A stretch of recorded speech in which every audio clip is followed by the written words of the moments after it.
Halo sahabat nonton, gimana kabar kamu? Semoga kalian sehat selalu ya. Kali ini teman nonton kamu mau bawain cerita dari drama yang berjudul Serendipity Embrace. Yuk daripada kelamaan, kita mulai aja ceritanya.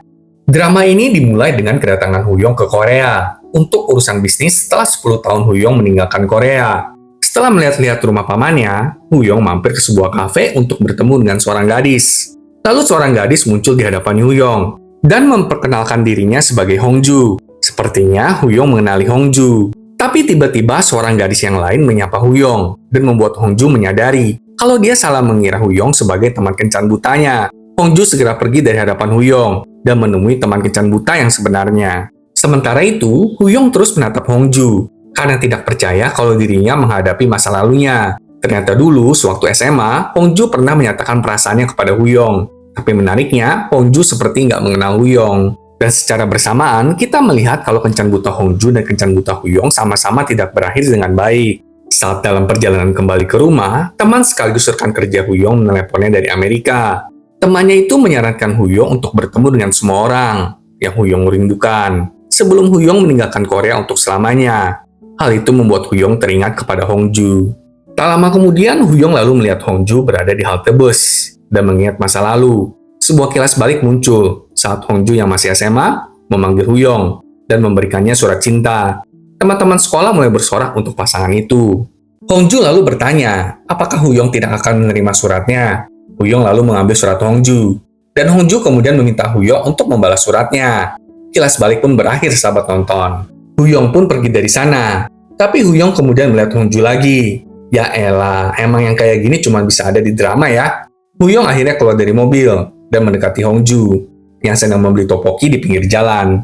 Huyong akhirnya bertanya apakah Hongju mengenalinya. Dan sebagai tanggapan, Hongju dengan santai berkata, "Ya, kamu Kang Huyong." Merasa sedikit kesal, Huyong mengeluh. Kenapa Hongju tadi berpura-pura nggak mengenali Huyong? Hongju tampak tidak terganggu dan menjawab, "Apakah aku harus melakukannya?" Huyong tampak terkejut dan berkata, kalau mereka sudah nggak bertemu selama 10 tahun.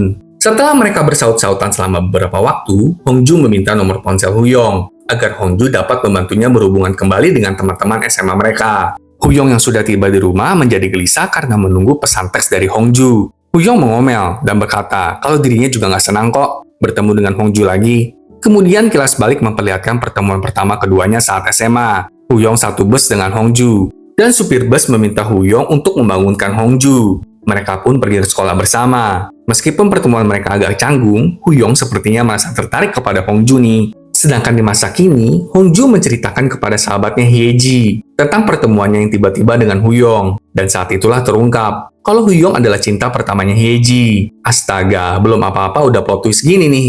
Hongju itu ternyata hanya membantu Hyeji untuk menyampaikan surat cinta Hyeji kepada Huyong sewaktu mereka SMA. Wah, jadi cinta segitiga dong ya. Hongju juga memberikan nomor ponsel Huyong kepada Hyeji. Dan keesokan harinya, Hyeji menelepon Huyong untuk mengundangnya ke pesta penyambutan. Huyong pun setuju untuk pergi, tapi dia tampak tidak puas karena dia bahkan nggak bisa mendengar suara Hongju. Kemudian, makan malam penyambutan pun tiba. Sambil Hyeji dan Huyong sudah berkumpul. Di sana, Hyeji yang mabuk mulai menggoda Huyong. Namun Huyong dengan sabar menunggu Hongju. Sementara itu, Hongju menghadiri sebuah pesta penutupan sutradara Kim dan memberikan hadiah dari atasan Hongju kepada sang sutradara. Dan di sana, Hongju bertemu dengan penulis novel, Bang Joon-ho. Hongju mencoba menghindari pertemuan dengan Joon-ho. Tapi Joon-ho melihatnya dan kemudian mendekatinya. Tampaknya mereka saling kenal dan memiliki cerita di masa yang lalu. Kemudian, Hongju yang mabuk berat akhirnya datang ke makan malam penyambutan Huyong. Huyong tidak mengatakan apa-apa dan hanya memperhatikan perilaku mabuk Hongju yang lucu. Huyong kemudian menemani Hongju. Saat Hongju yang mabuk berjalan pulang, mereka kemudian melewati sekolah SMA mereka. Dan Hongju mengenang masa sekolah mereka. Saat pertama kali mereka bertemu di bus, dan bagaimana keduanya telat masuk sekolah.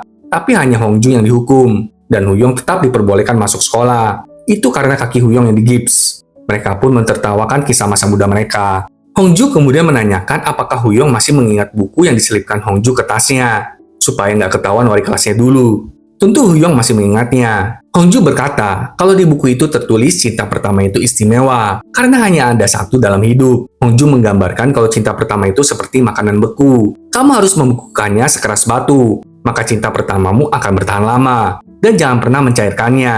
Dengan begitu, cinta pertama kita akan mencapai tanggal kadaluarsanya. yang membuat lama-lama cinta itu akan memudar. Saat tiba di rumah Hongju, Hongju memberikan ramyun dan pangsit beku kepada Huyong lalu berjalan masuk. Huyong pun mengikuti Hongju sampai ke depan pintu rumahnya yang ada di atap. Dan Huyong mengatakan, sayang sekali, punyaku pasti sudah mulai dicairkan. Tentu maksudnya adalah isyarat pernyataan perasaan Huyong terhadap Hongju. Jadi gimana nih sahabat nonton? Masih inget nggak cinta pertama sahabat nonton? Apakah udah kadaluarsa? Atau masih ada di dalam hati nih? Jangan lupa saksikan kelanjutannya ya. Sampai jumpa.